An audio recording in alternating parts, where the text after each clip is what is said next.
This is a pirate ship, but the treasure is gone. The barrels are empty. Hope has vanished. Only one resource remains, and it stares back at you through the eyes of your shipmate. Soon, you will learn of the unwritten law that turned a crew into predators and the gruesome ritual that decided who became dinner. But to understand this horror, you must first forget the empty holds and remember what once filled them. A pirate's diet was prolonged torture long before the food ran out. There was hardtack, so dense sailors called it molar breakers, or wormy castles, often infested with weevils. Salted meat as tough as a ship's plank. Rum diluted with foul water from the casks. To eat the hardtack, they would smash it, soak it in their grog, and consume it in the dark. That way, they couldn't see how many larvae floated to the surface. Ironically, these insects were often the only source of fresh protein on board. On a ship becalmed at sea, you face three enemies: scurvy, which liquefies your body from the inside, dehydration, which withers your mind, and hunger. Hunger does something worse. It erases the rules. Scurvy was insidious and slow. During his circumnavigation in the 1740s, Admiral George Anson lost nearly 1,400 of his 1,854 men, mostly to scurvy. The disease was so monstrous that old healed fractures would break apart again, wounds would reopen. The body literally forgot how to hold itself together. But even scurvy was merely the prelude. The point of no return arrived in a single moment, the day the captain announced the last biscuit was gone. In that instant, everything changed. Friendly pats on the shoulder ceased, conversations died down, glances became different, heavy, appraising. Men began to see their shipmates not as a crew, but as meat. This isn't just a sea story. In the famous 1944 Minnesota starvation experiment, healthy volunteers deprived of food lost interest in everything but eating. They became apathetic, irritable, and antisocial. Now, multiply that by the fear of imminent death at sea. Yet this fear didn't breed chaos, but a protocol, a grim, almost legal code known as the custom of the sea. This was no pirate invention. It was an unwritten part of maritime law for centuries, the final defense against total collapse. It was like amputating a leg to save the body. Only the leg was one of your crewmates. The custom was based on three unspoken rules. First, it was an absolute last resort, to be used only when there was no sail, no land, and no hope on the horizon. Second, the victim could not be chosen out of revenge or personal dislike. And third, most importantly, the selection had to be impartial. It was an attempt to preserve a semblance of order in hell. The lottery transformed murder into an act of providence. The crew symbolically handed the decision over to God or fate.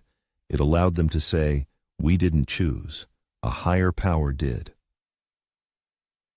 Imagine for a second, you are the captain. Before you stand three men, a wounded but experienced boatswain, a young but strong cabin boy, and the ship's cook, whom everyone despises. The custom demands you choose one. Is your moral compass still working, or is it broken? There is no right answer. Philosophers call this utilitarian ethics in its most brutal form. You must calculate which action will bring the greatest good to the greatest number of people, even if that good is simply a few more days of life. But impartiality was often an illusion. Passengers, slaves, or cabin boys frequently became the first candidates without any lottery. They were considered less valuable to the ship's survival.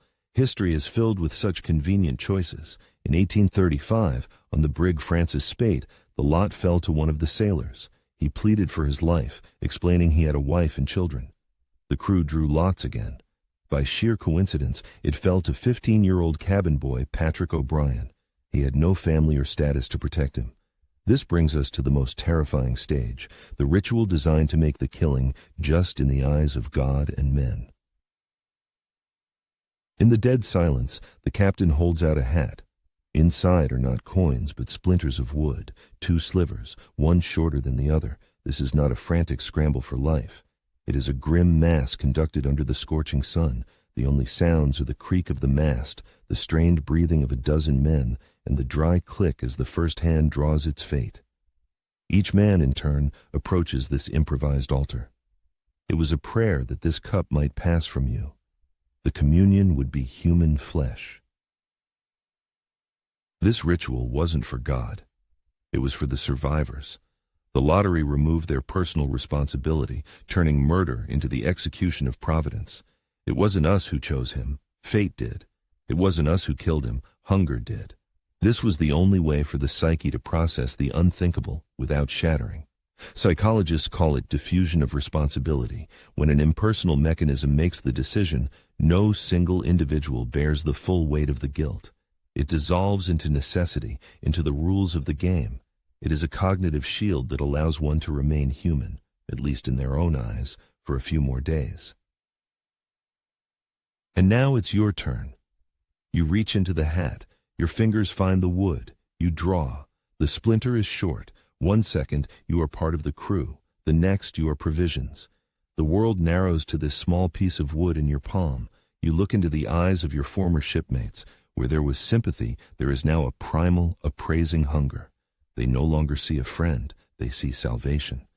And the most terrifying part, you begin to agree with them. The despair and group pressure are so immense that the victim becomes a participant in their own destruction. The history of the whale ship Essex records that Owen Coffin, who lost the lottery, calmly accepted his fate, saying only, "It is right so." What followed was not rage, but procedure. The ritual tension gave way to cold efficiency. The victim was given a few minutes to pray. Sometimes, a final drop of rum. It was methodical work which made it even more horrifying. The first step was often to collect and drink the blood. In conditions of severe dehydration, it was a resource as valuable as flesh. This was not a murder for revenge or malice. It was the harvesting of supplies. But eating a person is only half the nightmare. The other half is living with it. And so you live. But the crew is dead. The life-saving food becomes the ultimate taboo. It is not spoken of. It is not looked at. You avoid meeting your shipmates' eyes because every glance is a reminder. The silent pact isn't just about the past. It's about the future. Everyone understands. If rescue doesn't come, the lots will be drawn again. And yesterday's accomplice will become tomorrow's dinner. Trust has evaporated. To avoid going insane, the brain builds a wall. This mechanism is called rationalization. It ceases to see the victim as a person. It sees cargo, provisions, a resource. In the reports of the survivors from the brig Mignonette in 1884, the phrase, "we ate Richard Parker," does not appear. They used euphemisms. They wrote that they fed upon the cabin boy or used his body. This is a classic psychological defense. Rename the horror to make it bearable. Let's introduce a trauma scale. If surviving on a deserted island is an 8 out of 10, then surviving by the custom of the sea is an 11. Because the island won't haunt your nightmares for the rest of your life, but the faces of your shipmates will. Modern psychology calls this moral injury. It's not PTSD, which is based on fear. It's the damage done to your conscience when you commit an act that shatters your own moral code. Its fuel isn't fear, but shame, guilt, and self-loathing. For such people, rescue often became a curse. They survived physically, but were morally destroyed. Captain Tom Dudley of the Mignonette emigrated to Australia under an assumed name to escape the shame and died alone of bubonic plague. Another crew member, Edwin Stevens, went insane. They returned home, but home did not accept them, and they could not accept themselves. The sea had spared them. The land did not. And the land gave it a name, The Queen vs. Dudley and Stevens, 1884. This was no longer a sea story. It was a court record. The yacht Mignonette, 4 men in a lifeboat. Captain Tom Dudley, 2 sailors and a cabin boy. 17-year-old Richard Parker was an orphan. It was his first voyage. He thought it would be the start of his career and a new life. He didn't know he would become the most famous example of the custom of the sea in history. 20 days in the open ocean. There was no food. Almost no fresh water remained. In desperation, Parker began drinking seawater. He was dying. And then Captain Dudley made a decision. He proposed killing the boy to save the other 3. The custom of the sea was broken at its most critical point. There was no lottery. Dudley simply chose the weakest. One of the sailors, Edmund Brooks, refused to participate. But his protest changed nothing. When they were rescued, they didn't lie. They told the full story, confident they were in the right. They had acted according to maritime law. They expected sympathy. They got handcuffs. On land, that law didn't apply. Society was horrified. The central question of the trial: is extreme necessity a justification for murder? The jury didn't want to be executioners. They delivered a special verdict, simply stating the facts and handing the axe to the judges. It was a legal maneuver that screamed of an irreconcilable conflict between law and humanity. The court found them guilty. The precedent was set. The law of the land was stronger than the law of the sea. But public pressure was immense. The death sentence was commuted to 6 months in prison. The case revealed the chasm between the morality of survival and the morality of civilization. But the most chilling fact of the case was not written in the court records. 46 years before the Mignonette tragedy, Edgar Allan Poe wrote the narrative of Arthur Gordon Pym of Nantucket. In the story, shipwrecked sailors eat a cabin boy named Richard Parker. Life had imitated literature in the most monstrous way. To understand how a friend becomes food, you have to look inside the skull. You don't have one brain, you have 3, nested like Russian dolls. At the very center is the reptilian brain, its sole purpose: to survive, to breathe, to eat, to reproduce. Above it is the limbic system: fear, rage, love, and on top, like a thin crust, is the neocortex. This is what makes you the you. It's your morality, your personality, your ability to plan. But the neocortex is a luxury. The brain makes up only 2% of your body weight, but burns 20% of your total energy. When starvation sets in, the body goes into extreme conservation mode. It begins to shut down the most expensive functions. And the first to go is the complex, energy-intensive work of the prefrontal cortex, your moral compass, your humanity. The body begins to consume itself. Muscles atrophy, organs fail. But the most terrifying changes happen in the mind: hallucinations, paranoia, bursts of uncontrollable aggression. The person literally ceases to be themselves. Survivors spoke of visions of lavish banquets appearing out of the salt-laced air. This is the brain desperately trying to give the body what it lacks, making reality even more agonizing.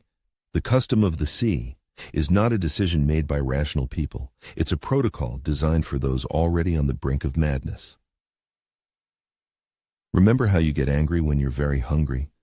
The phenomenon is called hangry. It's a tiny echo of that same switch. Your neocortex is just slightly loosening its grip. Now imagine it shutting down completely. This isn't just a feeling. A study from Ohio State University showed a direct link between blood glucose levels and aggressive behavior. Simply put, the less sugar in your blood, the shorter the leash your neocortex has on your reptilian brain. When the ship is empty, it's not the captain at the helm of your body. It's the lizard, and it has only one command: survive. This story leaves us with 3 brutal lessons. Lesson 1, civilization is a razor-thin veneer, and hunger strips it away instantly. There's a famous saying: any society is only 9 meals away from anarchy. On a ship lost at sea, that distance shrinks to 1. Lesson 2, the human mind can justify anything. When survival is at stake, morality becomes not a compass, but a map that can be redrawn. Justice, duty, humanity, they're just words. Their meaning changes depending on how empty the holds are. And lesson 3, the most important: sometimes surviving is the worst possible outcome. Physical salvation is paid for with the death of the soul. Those who went through the custom of the sea paid that exact price. They returned to land, but they left themselves at sea. The Mignonette case divided the world. And now the question is for you. Was it a tragic necessity dictated by desperation, or a cold-blooded murder with no justification? Write just one word in the comments: necessity or murder. Let's see which logic wins, the logic of the sea or the logic of the land. Before you answer, consider this. The law says you cannot take one life to save another. But what if that one life is already fading, and its end could save 3 others? This is the impossible calculus they had to solve in the open ocean. We await your word.